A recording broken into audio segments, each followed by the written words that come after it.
What's going on YouTube? My name is ADCArtAttack, his name is Bob, and welcome back to a brand new episode of my Professional Artist versus a Children's Coloring Book series. This is the series where I, ADCArtAttack, take a children's coloring book and attempt to color it in a professional hand, hopefully surprising you with the results by the end of the video, and teaching you that no matter what age you are, a coloring book is a useful tool and something we can all enjoy together. So, what are we doing today?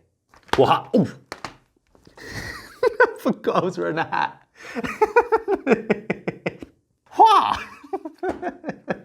Today we, oh God.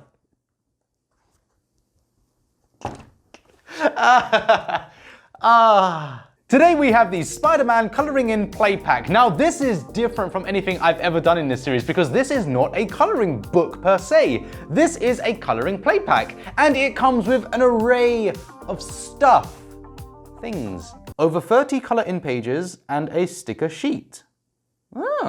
Okay, so this seems to be a little bit different in that we have coloring in sheets. We don't have a book in here, which is really cool because that's gonna allow me to do something a little bit different here today because we are not confined or trapped by a book. And maybe at the end of it, this will be something that my mother will hang on the fridge.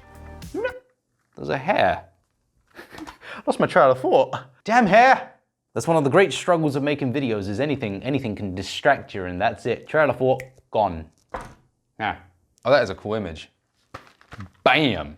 Nice. Alrighty, so what we're gonna do right now is open up this pack, see if we can find ourselves a nice image to use because really I have no idea what is inside this and I am just as excited as you to crack it open and see what we've got. And also see what these stickers and I guess, see if those pencils are any good. They're probably gonna be god awful. You know what I find strange is if you want your children to succeed and you want your children to progress, don't supply them with bad art tools. Give them the right materials. It took me years to discover new things and to learn new skills because I never had access to the right materials. So please, parents, if you want your children to take art seriously and you want them to grow and learn, buy them the right things. I went off on a little bit of a rant there. I'm so sorry.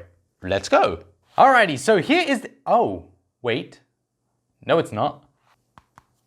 Here is the Spider-Man Coloring Play Pack. And as you can see, this is one of the most beautiful coloring book things that I've actually used on this series. Now, granted, this is a pack, this is not a book per se, but it is still beautiful nonetheless. It cost me €2.50, which comes into a price tag of around $3, which actually makes this a very cheap coloring book. Turning it over, we get a lovely little poster image right here of Venom, Carnage, and Spider-Man. And Carnage is coming out real soon, so I think that's who I'm hoping to find within, spoilers alert here, him inside this book.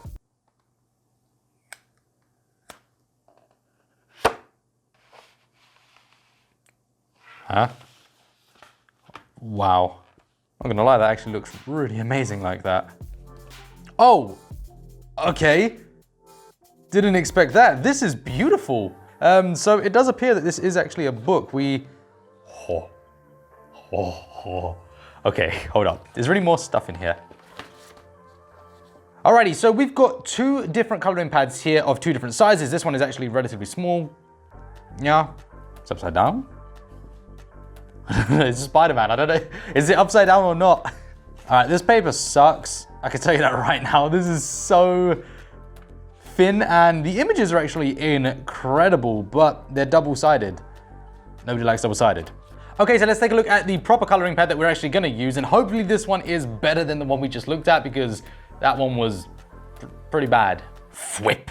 Oh no. The paper sucks. Ha. There's a lot of images up here as well, like on the backs, but we don't care about the backs or the fronts. I don't really know what. Carnage, found him. I can't work with that. I can't. What am I supposed to do with this image? It's not good. So this is the image we're gonna be working from today. Now the text right here is absolutely beautiful. I'll give them that. The text looks absolutely amazing, but the image overall is pretty boring and there's really nothing going on here. So what are we gonna do today? Well, today I have stolen quite a lot of things from my wife. Now, I got some paints and we're gonna paint. You've never seen me do that on this channel, have you? It's pretty rare. I'm gonna paint a coloring book. Hopefully I can rip this out of the page without... Nope. No. I got a knife. Yaha.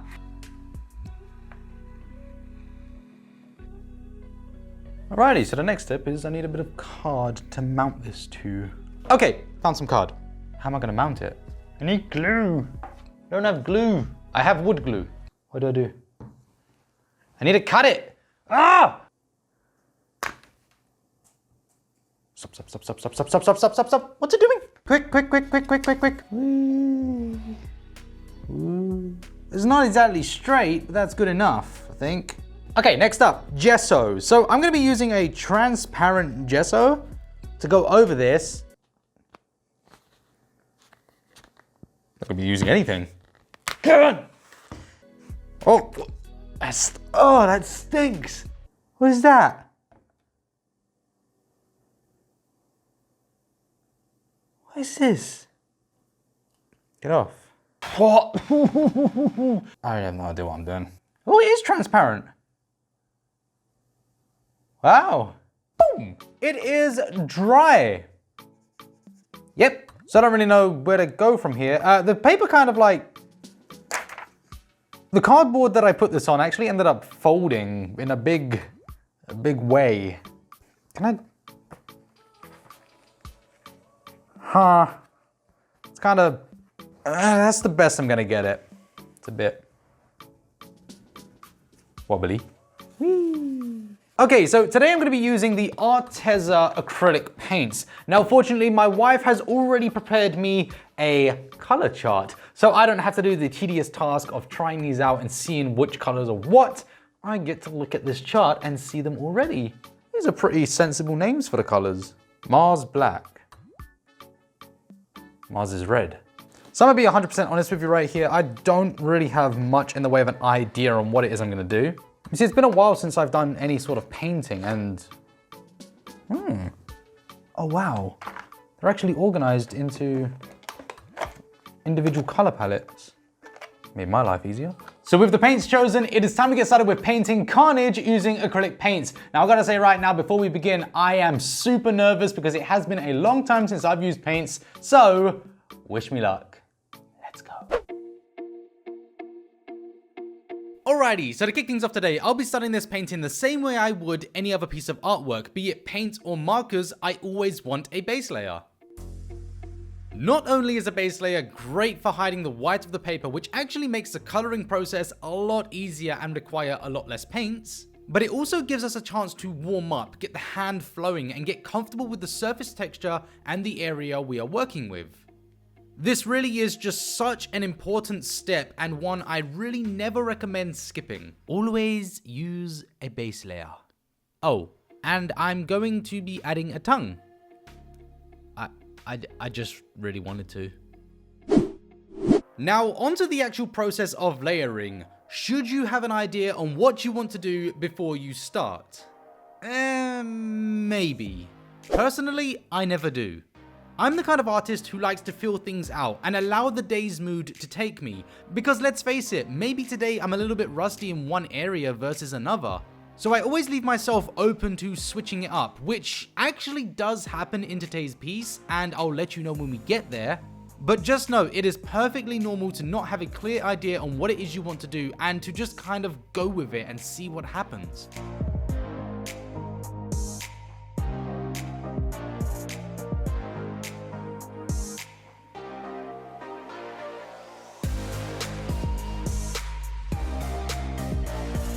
And here we are.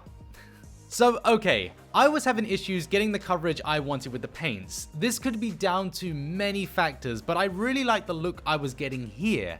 So I decided it was best to follow this new color palette and level of blending. And let's be honest, the colors weren't that great either.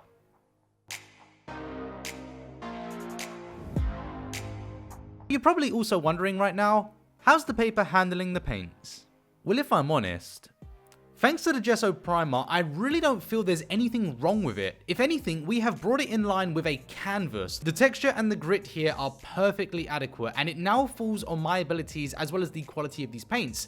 So if you were wishing to do something like this, definitely prime your page and you'll be totally fine. There'll be some details down below in the description for the primer I'm using as well as the paints and other such things.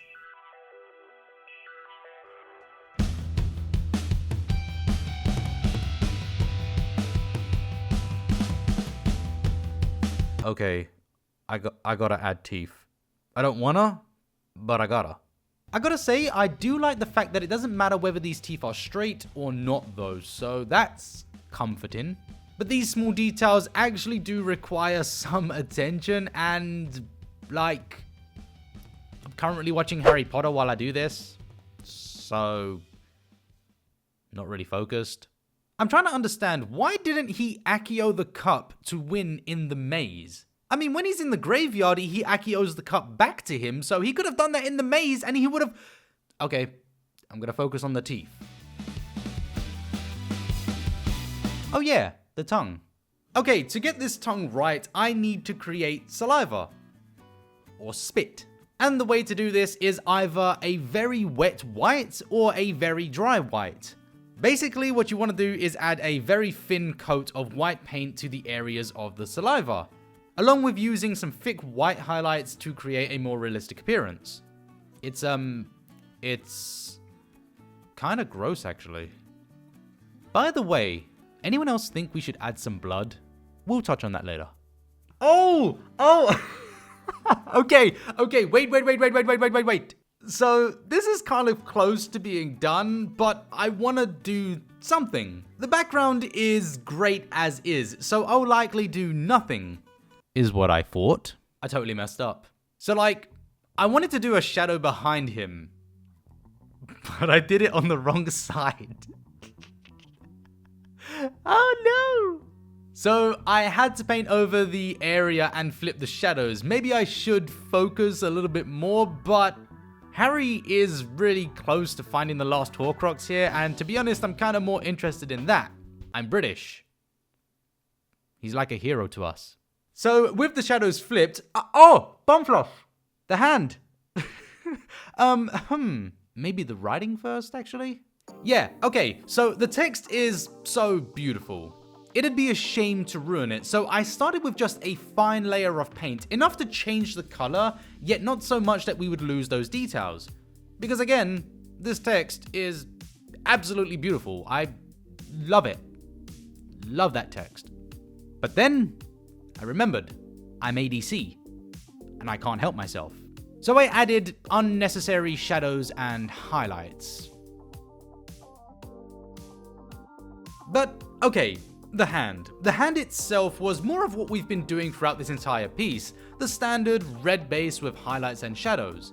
Nothing about this was different to the overall piece we had been doing before. The black symbiote lines were a little tedious to add, but again, with there being no right or wrong way, it really wasn't too difficult. But something I've often avoided on this channel due to censorship and certain opinions is gore. Or blood. I sacrificed much of my creativity by not including it. However, this time I feel it is totally warranted and will actually enhance the piece. So I'm adding some blood to the fingernails to tell a story. And that is something I adore with art, and a very common theme you'll see with many of my art pieces when adding either a background or those extra details that go beyond the line work given in these coloring books. The additions you make, no matter how big or small they are, can make a piece your own. They'll tell a story and start a discussion. And like it or not, that is what art is. Art is subjective, and art welcomes discussion. So I've got to ask you, what does this piece say to you? And there we have it, everyone. The painting from a children's coloring book is complete. What do you think about it? Do you like it? Do you love it? Let me know in a comment down below. Now, before we go any further with the overview of this piece, there is one thing I love to do, and that is take a look back at where we started with this beautiful image from a coloring book. I mean, this is one of the best pictures I've ever had to work with. Yes, the background is very simplistic, but everything on this page works collectively to enhance the character of Carnage, and it is just such a beautiful layout. This is a beautiful coloring sheet. We moved into a base layer, which is where we started to get an idea on what we wanted to do, because I added a tongue. But from here, we moved in to this. Wow, I just love it. It's so pretty. This is honestly my favorite part of these videos, looking back at the timeline of where we started to where we are. You see, I don't go into these pieces or these episodes knowing what I want to do. I create and I learn as I go. So I am just as surprised as you by the results by the end of it, because I basically did it with you. I saw it unfold with you. And it's just so cool. Now, this was a very difficult task here today, because not only did we cut a sheet out of a coloring book, which is something I never really do, but kind of had to. It's been a long time since I've used acrylic paints, so my abilities were really tested here, and I would never have been able to get through this entire piece without having movies such as Harry Potter or music to listen to, because this was a very big task. There are so many small details here, and it's really nice to be able to bring yourself out of the piece, to relax, to enjoy it, and just get through it in a nice, enjoyable manner. So, I will ask you one more time. Do you like it? Let me know in a comment down below, because I absolutely love this. Well, there you have it, everyone. The video is complete. What did you think about today's video? Did you enjoy it? Did you like it? Let me know in a comment down below. But most importantly, do not forget to leave those comments of what you would like to see me do in a future episode of this series. And do not forget about those links. We have a Patreon. There is a link down below to the Patreon where I am working on my own coloring book. Should you be interested, if you'd like to see some coloring book stuff, there's a link down below. Yeah. But unfortunately, that is all we have time for today. My name has been ADCArtAttack, his name has been Bob, and we will see you all again in the next episode. Until next time, take care, stay healthy, stay fit, love your face, bye-bye. Oh, bugger.